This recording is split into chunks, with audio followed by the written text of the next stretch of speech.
Welcome back to English Podcast Time. I'm Mark. And I'm Deb. And today, oh boy, we're diving deep into something that really makes your English sound, just so natural, so like native. We're talking about mastering common English idioms. That's right, Deb. It's all about using them like a native. I mean, idioms are, they're those phrases where the meaning isn't what you'd expect from the individual words, right? Like, it's raining cats and dogs doesn't mean animals are falling from the sky. Exactly. They're like the secret sauce of fluent conversation.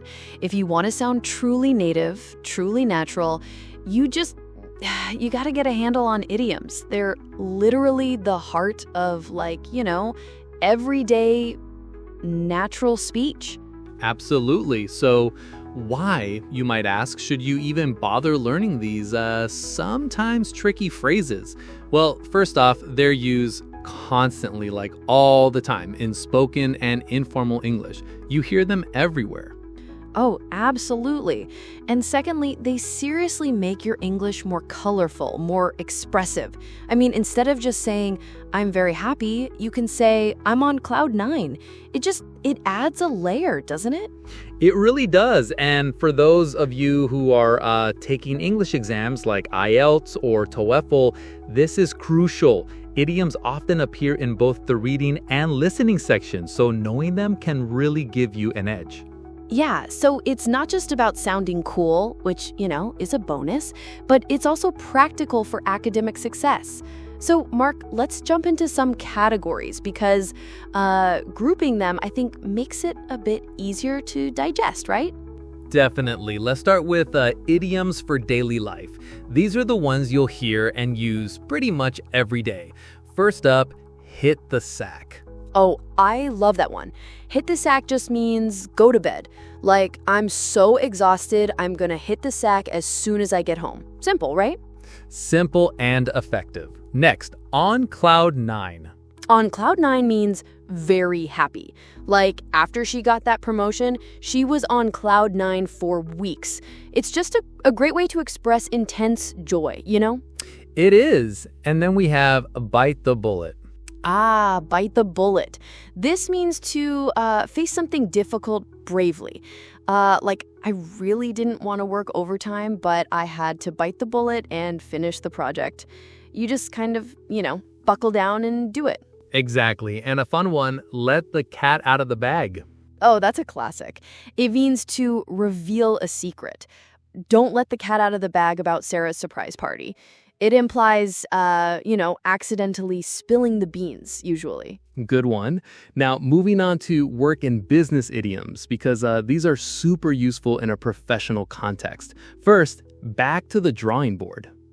Back to the drawing board means to start again, especially after a plan failed. Our first proposal was rejected, so it's back to the drawing board for us.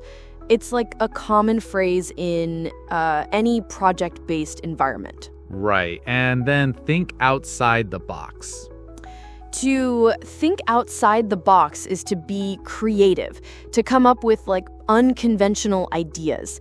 We need some innovative solutions, so let's all try to think outside the box today.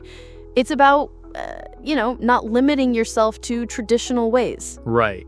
And a really common one, touch base.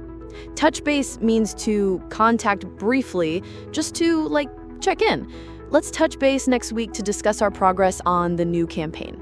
It's so efficient, isn't it? It really is. And in the loop. In the loop means informed, to be kept up to date. Please keep me in the loop about any changes to the schedule. It suggests you're part of the communication chain, Now, for something a bit different, emotional and relationship idioms. These help you express feelings and dynamics.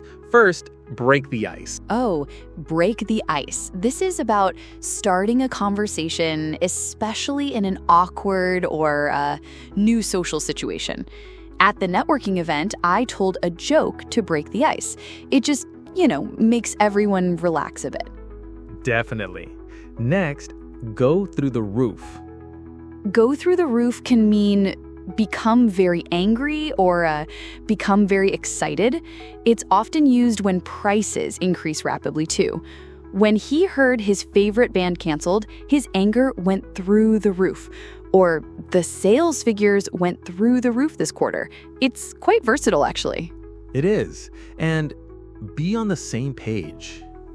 Be on the same page means to understand each other or to agree on a situation. Before we present to the client, we need to make sure we're all on the same page regarding the project goals. It's about alignment, with like a shared understanding. Very important. And sometimes, people give you the cold shoulder. Oh, that's a tough one. To give someone the cold shoulder means to ignore someone deliberately, to be unfriendly. After their argument, she gave him the cold shoulder all evening. It's a very clear sign of displeasure. It is. Let's shift gears to idioms for exams and study, which are particularly relevant for our listeners studying English. First, learn by heart. Learn by heart just means to memorize something completely. I have to learn all these historical dates by heart for my exam tomorrow. Like committing it to memory. Exactly. And hit the books. Hit the books means to study hard, to dedicate yourself to studying. Finals are next week, so I need to hit the books every night. It implies serious, focused study time. And finally, know something inside out. To know something inside out means to know something very well, to have like a deep, comprehensive understanding. She's worked in this department for years, so she knows the procedures inside out. You just, know every single detail. Those are great. Now, a very important section, what not to say with idioms. This is crucial, Deb, because misuse can sometimes be worse than not using them at all. Oh, absolutely. Rule number 1, don't translate idioms literally from your native language. That's usually where things go wrong, right? You end up with something nonsensical in English. Precisely. You need to learn idioms as fixed expressions in context. Don't try to pick them apart word by word. They're chunks of meaning. And secondly, don't misuse idioms to sound advanced. That's, a big one. It's better to speak simply and correctly than to force an idiom into a sentence where it doesn't fit just to seem sophisticated. Exactly. The best advice is to use only idioms you understand well. If you're 99% sure, just skip it. It'll sound more natural that way. So speaking of mastery, let's give our listeners some tips for mastery. What do you recommend, Mark? Well, first, group idioms by theme, just like we did today. Emotions, business, daily life. It really helps with recall. Yeah, organizing them like that makes it easier to, remember and retrieve when you need them. And of course, use idioms in writing and speaking tasks for exams like IELTS or TOEFL. Practice makes perfect, right? It truly does. And practice with native speakers or language apps. Real-world interaction is invaluable for internalizing these. Absolutely. And a classic study tip, create flashcards with idioms and examples. Seeing them in context with a clear definition is super helpful. And one of my favorites, watch TV shows and note the idioms used.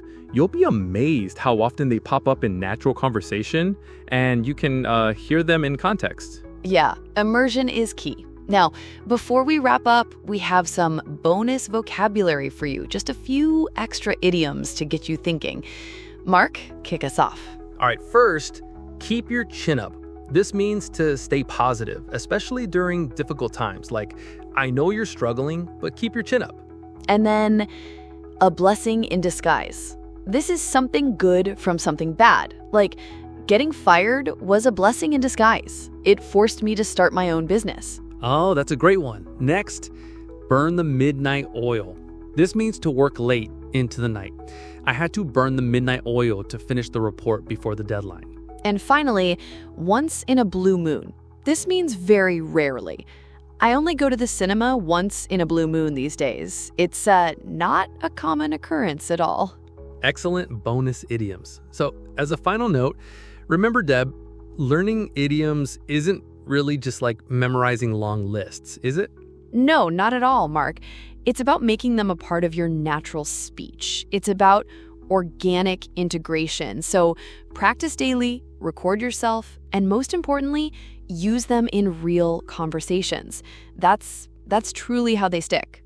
Couldn't agree more. The more you use them, the more natural they'll become. And that's our goal for you, to sound like a native. Absolutely. So keep practicing, keep listening, and stay tuned to English Podcast Time for more lessons that help you sound like a native.